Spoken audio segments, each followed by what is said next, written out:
بسم اللہ الرحمن الرحیم۔ السلام علیکم۔ حضرت داؤد علیہ السلام کی قوم کے 70,000 افراد سمندر کنارے ایلا نامی بستی میں رہا کرتے تھے۔ ان لوگوں کو اللہ تعالیٰ نے ہزاروں نعمتوں سے نوازا تھا، لیکن جب راحت اور سکون آیا تو یہ اللہ کی عبادت سے محروم ہو گئے اور اللہ کی مخلوقات پر ظلم کرنے لگے۔ تو یوں اللہ نے ان کو خبردار کیا کہ ہفتے میں ایک دن یعنی ہفتے کے دن شکار نہ کیا کرو۔ اتوار سے لے کر جمعہ تک جتنا شکار پکڑنا ہے پکڑ لو، لیکن ایک دن اللہ کی عبادت اور مخلوقات پر امن کے لیے رکھ دو۔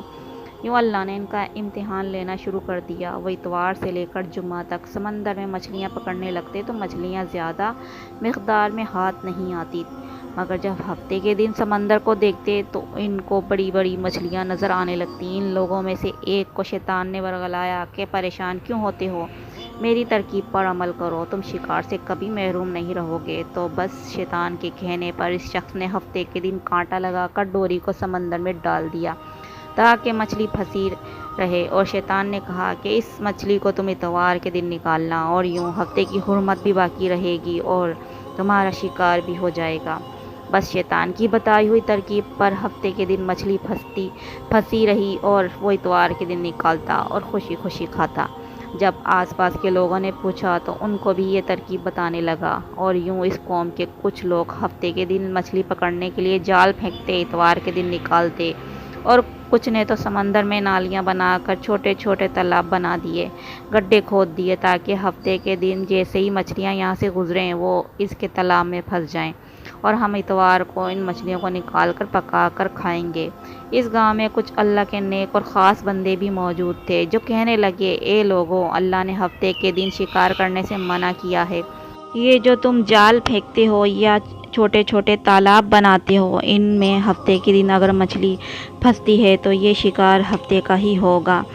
اللہ کے عذاب سے ڈرو، اللہ کی نافرمانی نہ کرو۔ وہ لوگ ان لوگوں کا مذاق اڑانے لگے کہ ہماری جو مرضی ہوگی ہم وہ کریں گے۔ اب اس بستی میں 3 گروہ بن گئے۔ ایک ان 70,000 لوگوں میں سے وہ تھے جو ان نافرمان لوگوں کی بار بار اصلاح کرتے، دوسرے وہ جو ان لوگوں سے نفرت کرتے اور خاموشی اختیار کیے ہوئے تھے، اور تیسرے وہ جو گمراہ ہو گئے، اللہ کے نافرمان ہو گئے۔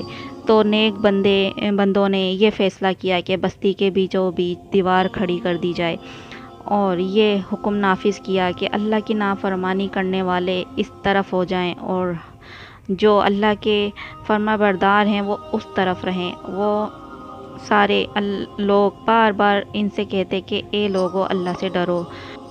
قوم لوط کا جو اشر ہوا اس کو یاد کرو، اللہ کی نافرمانی نہ کرو ورنہ تم پر بھی کوئی عذاب آئے گا۔ وہ سارے نافرمان جن کی تعداد 12,000 تھی سب ہنستے رہے کہ یہ تو سب کتابی باتیں ہیں، ہم پر کوئی عذاب نہیں آئے گا۔ بس جیسے ہی وہ گروہ 2 حصوں میں تقسیم ہو گیا، ایک وہ جو اللہ کے فرما بردار تھے، دوسرے وہ جو اللہ کے نافرمان تھے، دونوں الگ الگ حصوں میں ایک طرف ہو گئے، اور وہ نافرمان بندے پوری رات ہنستے اور مذاق اڑاتے رہے، اور اللہ کے خاص بندے دیوار کے اس طرف اللہ سے معافی مانگنے لگے کہ بس جیسے ہی صبح ہوئی وہ نیک صالح بندے اٹھے اور انہوں نے محسوس کیا کہ دیوار کے اس طرف سے کسی انسان کی آواز نہیں آ رہی۔ جیسے ہی دیوار کے اس طرف چڑھ کر دیکھنے لگے، سارے کے سارے وہ لوگ جو اللہ کے نافرمان تھے بندر کی شکل میں تبدیل ہو چکے تھے، بندروں کی طرح حرکتوں کو انجام دے رہے تھے۔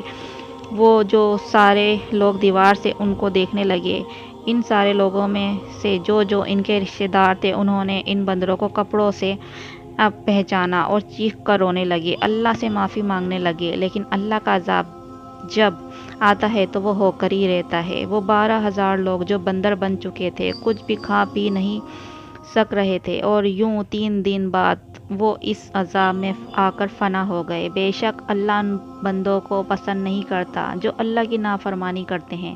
اے اللہ، ہم سب کو اپنا فرما بردار بندہ بنا، ہم کو ویسا بنا جیسا تو ہمیں دیکھنا چاہتا ہے۔ آمین ثم آمین۔